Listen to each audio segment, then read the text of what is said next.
तो हेलो दोस्तों, चलिए आज की वीडियो शुरू करते हैं। आज की इस वीडियो में हम लोग क्लास 10th के एसएसटी के टॉप वीवीआई ऑब्जेक्टिव क्वेश्चन को देखने वाले हैं, जिसमें कुल 40 प्रश्न है। तो वीडियो को अंत तक बने रहिएगा। यदि आप इस वीडियो को देख लेते हैं तो आप लोगों का मैक्सिमम क्वेश्चन यहीं से मिलने वाला है। ठीक है दोस्तों, तो वीडियो को अंत तक वॉच कीजिएगा। चलिए वीडियो को शुरू करते हैं।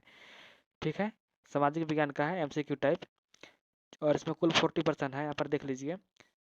चलिए, इसका जो पहला क्वेश्चन है वो है कि फ्रांस में प्रथम विद्रोह कब हुआ था। तो फ्रांस में प्रथम विद्रोह जुलाई 1830 को हुआ था। ठीक है, चलते हैं आगे क्वेश्चन नंबर 2 की ओर। निम्न में से किसका विश्वास था कि ईश्वर की मर्जी के अनुसार राष्ट्र ही मनुष्य की प्रकृति इकाई है। कि जो मैथिनी थे वो कहते थे कि जो इस यहाँ पर जो मनुष्य है वो ईश्वर की मर्जी के अनुसार कार्य करते हैं। ठीक है, क्वेश्चन नंबर 3 क्या कहता है कि निम्न में से कौन सी घटना पूरे यूरोप की शिक्षित अभिजात वर्ग में राष्ट्रीय भावना का संचार किया। तो ये यूनान का स्वतंत्रता संग्राम हुआ था। ठीक है, पहला क्वेश्चन, क्वेश्चन नंबर 4 कि 1848 में यूरोपीय देश में किसान मजदूर किन कारणों से विद्रोह कर रहे थे। तो 1848 में जो विद्रोह हो रहा था यूरोप में, गरीबी के कारण, बेरोजगारी के कारण और भूखमरी के कारण, इन सभी के कारण वहाँ पर यूरोप में आंदोलन हो रहा था। ठीक है, किसान मजदूर आंदोलन कर रहे थे 1848 में, कहाँ पर, यूरोप में। ठीक है, इसको भी याद कर लीजिएगा। क्वेश्चन नंबर 5 है कि निम्न में से किसने अपने उद्देश्य के प्रसार के लिए यंग इटली नामक एक गुप्त संगठन बनाया था। तो जो यंग इटली नामक पत्रिका था उसका शुरुआत जोसेफी मैथिनी ने किया था। कौन किया था? जोसेफी मैथिनी ने किया था। ठीक है, अगला क्वेश्चन नंबर 5 है, सॉरी 6 है। प्रथम विश्व युद्ध में रक्षा व्यय में भारी इजाफा होने के कारण खर्चे की भरपाई करने के लिए निम्न में से क्या किया गया था।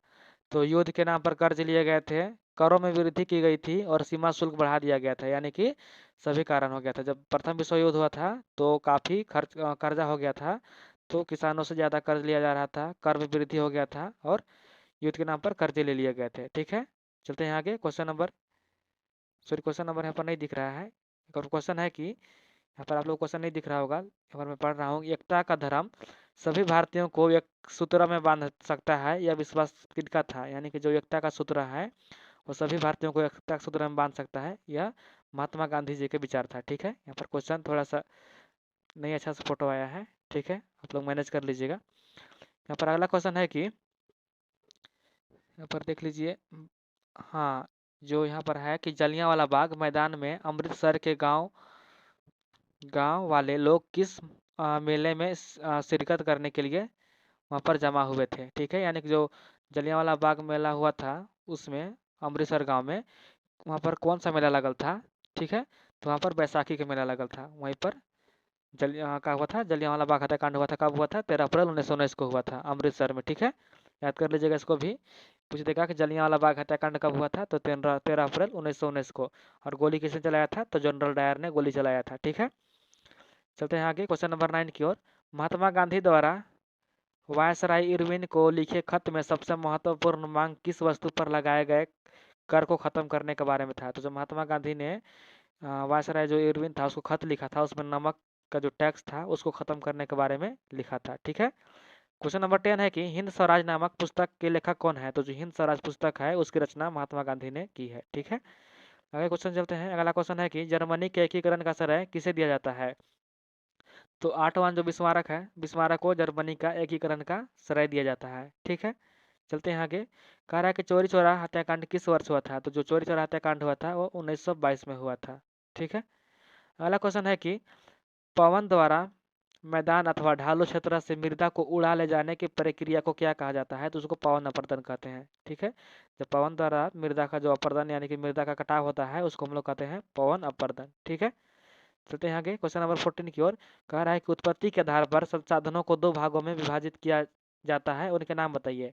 यानी कि उत्पत्ति के नाम पर पूछेगा तो दो हो जाएगा, जैव और अजैव। और यहाँ पर पूछेगा कि साम्यपता के आधार पर संसाधनों को कितना भागों में बांटा गया है। तो साम्यपता के आधार पर भी संसाधनों को दो भागों में बांटा गया है, नवीकरणीय और गैर नवीकरणीय। ठीक है, ये दोनों क्वेश्चन को अच्छे से याद कर लीजिएगा। ये जो क्वेश्चन होता है दोनों में से एक पूछ देता है, या तो उत्पत्ति के आधार पर पूछेगा या तो साम्यपता के आधार पर पूछेगा। ठीक है, उत्पत्ति के आधार पर पूछेगा तो जैव और अजैव, और साम्यपता के आधार पर पूछेगा तो नवीकरणीय और अनवीकरणीय। ठीक है, चलते हैं आगे क्वेश्चन नंबर 15 की ओर। कह रहा है कि निम्न में से किस मृदा को रेगुड़ मृदा भी कहा जाता है? तो जो काली मृदा है, काली मृदा को रेगुड़ मृदा भी कहा जाता है। और जो काली मृदा होता है, काली मृदा में कपास की खेती सबसे अधिक होती है। ठीक है, इसको भी याद कर लीजिएगा। चलते यहाँ आगे, क्वेश्चन है कि जून 1992 में ब्राजील में किस शहर में प्रथम अंतर्राष्ट्रीय पृथ्वी सम्मेलन का आयोजन किया गया था? तो जो ब्राजील में 1992 में सम्मेलन हुआ था, पृथ्वी सम्मेलन, वो रियो डी जेनेरियो जो शहर था उसमें प्रथम बार अंतर्राष्ट्रीय सम्मेलन किया गया था। ठीक है, और कब किया गया था? 1992 में। इसको भी याद कर लीजिएगा। चलते हैं यहाँ के, क्वेश्चन है कि निम्न में से भारत के किस राज्य में खनिज और कोयले का प्रचुर भंडार है? तो झारखंड, ओडिशा और राजस्थान में कोयले का प्रचुर भंडार है, यानी कि कोयला इन तीनों राज्यों में सबसे अधिक मात्रा में उपलब्ध है। ठीक है, आगे चलते हैं क्वेश्चन नंबर 18 की ओर। कह रहा है कि भारत में भूमि का कितना प्रतिशत भूभाग क्षेत्र मैदान के रूप में है? यहाँ पर पूछ रहा है कि भारत का कितना प्रतिशत भूमि, भूमि पूछेगा तो 43%। ठीक है, भारत का जो 43% भूमि है वो मैदान के रूप में है। ठीक है, चलते हैं आगे। क्वेश्चन है कि देश के क्षेत्रफल का लगभग 27% हिस्सा खनिज, जीवाश्म ईंधन और वनों के अपार संचय के रूप में किस क्षेत्र को जाना जाता है? तो पठारी क्षेत्र को जाना जाता है। ठीक है, और पठारी क्षेत्र भारत में 27% है। ठीक है, और अगर मैदान क्षेत्र पूछेगा तो 43% है, जो बाकी बच गया वो पर्वतीय क्षेत्र है। ठीक है, याद कर लीजिएगा। अगला क्वेश्चन है कि पंजाब में भूमि निम्नीकरण का मुख्य कारण क्या है? यानी कि पंजाब में भूमि का उपज कम होते जा रहा है, यानी कि खेती में उपज कम हो रहा है, इसका क्या कारण है? तो वहाँ पर अधिक सिंचाई हो रहा है, अधिक सिंचाई के कारण भूमि का उपजाऊ क्षमता कम होते जा रहा है। ठीक है, यहाँ पर अगला क्वेश्चन है कि निम्न में से किस प्रांत में सीढ़ीदार सोपनी खेती की जाती है? तो उत्तरांचल एक स्टेट है, वहाँ पर सीढ़ीदार सोपनी खेती की जाता है। ठीक है, कौन सा खेती? सीढ़ीदार सोपनी। याद कर लीजिएगा, कौन सा स्टेट? उत्तरांचल स्टेट में। ठीक है, अगला क्वेश्चन है कि भारतीय वन्य जीव अधिनियम किस वर्ष में लागू किया गया था? तो जो भारतीय वन्य जीवन अधिनियम था उसको 1972 में लागू किया गया था। ठीक है, अगला क्वेश्चन है कि कौन सी परियोजना सतलुज ब्यास बेसिन में जल विद्युत उत्पादन और सिंचाई दोनों के लिए काम करती है? यानी कि कह रहा है कि जो सतलुज ब्यास बेसिन है वह कौन सा नदी है, कौन सा परियोजना है जो जल विद्युत और सिंचाई दोनों के लिए कार्य करती है? तो जो ब्यास परियोजना है वो जल और सिंचाई दोनों के लिए कार्य करती है। ठीक है, अगला क्वेश्चन है कि दुनिया भर में जल की कमी किन कारणों से बढ़ रही है? तो सूखा पड़ जा रहा है, सिंचाई की बढ़ती मांग और जल की व्यर्थ बर्बादी, इन सभी के कारण जो दुनिया भर में जल की कमी होते जा रही है। ठीक है, चलते हैं आगे, यानी कि इसमें सही हो जाएगा, इनमें से सभी हो जाएगा राइट आंसर। ठीक है, चलते हैं आगे। क्वेश्चन है कि बेल्जियम में 1950 और 1960 के दशक में किन भाषा के बोलने वालों समूहों के बीच तनाव बढ़ने लगा था? तो फ्रेंच और जो डच भाषी के लोग थे उन लोगों के बीच तनाव बढ़ रहा था। ठीक है, और यदि यहाँ पर पूछेगा कि अल्पसंख्यक वहाँ पर कौन थे, तो अल्पसंख्यक पूछेगा तो फ्रेंच भाषा के लोग वहाँ पर अल्पसंख्यक थे, और पूछेगा बहुसंख्यक तो डच भाषा के लोग को बहुसंख्यक थे। ठीक है, इसको भी याद कर लीजिएगा। चलते हैं यहाँ आगे। क्वेश्चन नंबर 26 है कि श्रीलंका में अधिकतर सिंहली भाषा के लोग किस धर्म को मानते थे? तो जो सिंहली भाषा के लोग थे और अधिकतर बौद्ध धर्म को मानते थे। ठीक है, यहाँ पर एक क्वेश्चन और याद कर लीजिएगा। यदि यहाँ पूछेगा कि 1956 में वहाँ पर कौन सा कानून बनाया गया था? तो श्रीलंका में 1956 में कानून बनाया गया था, वहाँ पर कहा गया था कि जो फ्रेंच भाषा के लोग हैं वही लोग केवल सरकारी नौकरी कर सकते हैं। ठीक है, यानी कि संविधान में जो उनका था उनमें फ्रेंच भाषा को ज़्यादा महत्व दिया गया था, फ्रेंच भाषा के लोग को ही सरकारी नौकरी करने का अधिकार था। ठीक है, और कब हुआ था? 1956 में संविधान संशोधन हुआ था। ठीक है, श्रीलंका में। चलिए आगे चलते हैं। क्वेश्चन नंबर यहाँ पर है कि 27, लोकतंत्र के एक बुनियादी सिद्धांत के रूप में राजनीतिक शक्ति का स्रोत किसे माना जाता है? तो लोकतंत्र में जनता को सर्वोपरि माना जाता है। ठीक है, जनता को। चलते हैं आगे। क्वेश्चन नंबर 28 है कि सत्ता में भागीदारी की आवश्यकता कहाँ पड़ती है? तो क्षेत्र, भाषा और जाति के आधार पर बांटे समाज में, क्षेत्रीय विभाजन वाले बड़े राज्य में, और प्रत्येक लोकतांत्रिक राज्य में, यानी कि सभी लोकतांत्रिक राज्यों में सत्ता की भागीदारी, यानी कि सत्ता की भागीदारी का है तो शक्ति का बंटवारा पड़ता है। ठीक है, यानी कि इसका राइट आंसर हो जाएगा इनमें से सभी, इन सभी जगहों में सत्ता की जो भागीदारी है उसकी आवश्यकता पड़ती है। ठीक है, चलते हैं आगे। क्वेश्चन नंबर 29 की ओर। कहता है कि निम्न में से किस प्रकार का टकराव आगे बढ़कर अक्सर हिंसा और राजनीतिक अस्थिरता का रूप ले लेता है? तो जो सामाजिक टकराव है वो आगे चलकर हिंसा और राजनीतिक अस्थिरता का रूप ले लेता है। ठीक है, कौन सा? सामाजिक हिंसा। चलिए आगे चलते हैं क्वेश्चन नंबर 30 की ओर। संविधान और विभिन्न स्तरों की सरकार के अधिकारों की व्याख्या करने वाले अधिकार किसे हैं? तो जो न्यायालय है, कोर्ट है, वो सरकार के जो विभिन्न अधिकार है उसका व्याख्या करता है। ठीक है, कौन? न्यायालय, कोर्ट। ठीक है, चलिए आगे चलते हैं क्वेश्चन नंबर 31 की ओर। कहता है कि पुलिस, व्यापार, वाणिज्य, कृषि और सिंचाई जैसे महत्वपूर्ण विषय किस सूची के अंतर्गत रखे गए हैं? तो पुलिस हो गया, व्यापार हो गया, वाणिज्य हो गया, कृषि हो गया, सिंचाई हो गया, ये सभी राज्य सूची के अंतर्गत आते हैं। ठीक है, कौन सा सूची? राज्य सूची के अंतर्गत, यानी कि जो राज्य के है वो राज्य सूची में आएगा और जो केंद्र के है वो संघ सूची में आएगा। ठीक है, चलिए आगे चलते हैं क्वेश्चन नंबर 32 की ओर। कहता है कि केंद्र शासित प्रदेश वाले इलाकों का शासन चलाने का विशेष अधिकार किस सरकार को होती है? तो जो केंद्र शासित प्रदेश होता है उसमें शासन करने के लिए अधिकार केवल केंद्र सरकार को होता है। ठीक है, केंद्र सरकार को। चलिए आगे चलते हैं क्वेश्चन नंबर 33 की ओर।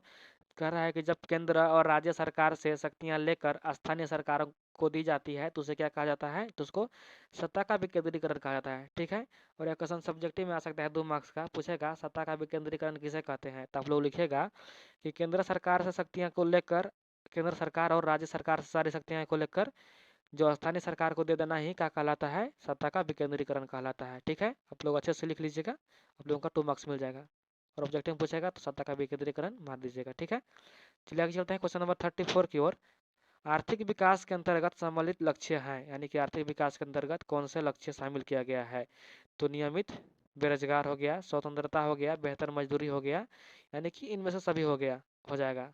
जो आर्थिक विकास है, आर्थिक विकास में सभी लक्ष्यों को शामिल किया गया है। ठीक है, चलिए आगे चलते हैं क्वेश्चन नंबर 35 की ओर। कहता है कि भारत के किस राज्य में गरीबी का प्रतिशत सबसे अधिक है? तो गरीबी का पूछेगा तो आंख बंद करके बिहार मार देना है। ठीक है, और अगर यहाँ पर बिहार नहीं दिया रहेगा तो झारखंड को मार देना है। ठीक है, चलिए आगे चलते हैं क्वेश्चन नंबर 36 की ओर। कह रहा है कि भारत में परिछन बेरोजगारी सामान्यतः किस क्षेत्र में दिखाई देती है? तो जो परिछन बेरोजगारी होता है वो कृषि में दिखाई देता है। ठीक है, और यहाँ पर परिछन बेरोजगारी ना पूछकर पूछेगा कि छुपी हुई बेरोजगारी किसे कहते हैं? तो छुपी हुई बेरोजगारी परिछन बेरोजगारी ही कहते हैं। ठीक है, या तो परिछन पूछेगा या छुपी हुई बेरोजगारी पूछेगा। और कई बार पूछता है कि परिछन बेरोजगारी को और क्या नाम से जानते हैं? तो परिछन बेरोजगारी को छुपी हुई बेरोजगारी के नाम से भी जानते हैं। ठीक है, और यह कृषि के क्षेत्र में दिखाई देता है। ठीक है, जैसे उदाहरण के तौर पर मान लीजिए कृषि, यहाँ पर 2 डिसमिल का खेत है, यहाँ पर कृषि कर रहे हैं, तो यहाँ पर जितना भी घर के परिवार हैं और सभी लोग काम करते हैं और उपज उतना ही होता है। और यहाँ पर घर घर के एक परिवार भी काम करेगा यहाँ पर तो उपज उतना ही होगा। ठीक है, यानी कि यहाँ पर घर का सारा परिवार काम करे तभी फसल की उपज उतना ही होगा, और घर के एक व्यक्ति यहाँ पर काम करे तब भी उपज उतना ही होगा। ठीक है, इसी को कहते हैं परिछन बेरोजगारी। चलिए आगे चलते हैं क्वेश्चन नंबर 37 की ओर। कह रहा है कि भारत के किस वर्ग के देश में आता है? तो जो भारत है वो निम्न आय, लो इनकम वाला देश आता है। ठीक है, चलते हैं आगे क्वेश्चन नंबर 38 की ओर। कह रहा है कि निम्न में से कौन सी अर्थव्यवस्था का विशालता को प्रदर्शित करता है? तो जो सकल घरेलू उत्पाद है, जीडीपी, ग्रोस डोमेस्टिक प्रोडक्ट जो है जीडीपी, वो अर्थव्यवस्था का विशालता को प्रदर्शित करता है। ठीक है, क्वेश्चन नंबर 39 है कि परिवहन, भंडार, संचार, बैंक सेवाएं और व्यापार किस क्षेत्र के गतिविधियों का प्रमुख उदाहरण है? तो जो ये परिवहन हो गया, भंडार हो गया, भंडारण, संचार हो गया, बैंक हो गया, सेवाएं हो गया, व्यापार, ये सभी तृतीय क्षेत्र के अंतर्गत आता है। ठीक है, और यदि यहाँ पर पूछेगा कि कृषि कौन क्षेत्र के अंतर्गत आता है? तो जो कृषि है वो प्राथमिक क्षेत्र के अंतर्गत आता है। और पूछेगा था कि विनिर्माण कौन क्षेत्र के अंतर्गत आता है? तो जो विनिर्माण है वो द्वितीय क्षेत्र के अंतर्गत आता है। ठीक है, इसको याद कर लीजिएगा, और यह तीनों में से कोई एक तो क्वेश्चन आने वाला है। ठीक है, तो इसको अच्छे से याद कर लीजिएगा। चलते हैं आगे क्वेश्चन नंबर 40 की ओर, और यह क्वेश्चन आखिरी है। कह रहा है कि कृषि के क्षेत्र में श्रमिकों में किस प्रकार की बेरोजगारी पाई जाती है? तो कृषि क्षेत्र में अल्प बेरोजगारी पाई जाती है। ठीक है, तो ये रहे आप लोगों का 40 इंपॉर्टेंट क्वेश्चन दोस्तों। आशा करता हूँ कि वीडियो पसंद आया होगा। वीडियो पसंद आया होगा तो जो 2 मार्क्स और 3 मार्क्स का जो क्वेश्चन वाला वीडियो बनाया हूँ उसको भी देख लीजिएगा। उसमें भी बिल्कुल आसान भाषा से उसका आंसर कराया हूँ। यदि ये उस वीडियो को आप एक बार देख भी लेते हैं तो आपका जितना आंसर है सभी का सभी याद हो जाएगा। उसमें याद करने की ज़रूरत नहीं है, बस एक बार वीडियो को अच्छे से देख लीजिएगा। ठीक है दोस्तों, तो देख लीजिएगा उसको, उसका मैं लिंक डिस्क्रिप्शन में दे दूँगा। ठीक है, फिर मिलते हैं नई वीडियो के साथ, तब तक के लिए धन्यवाद।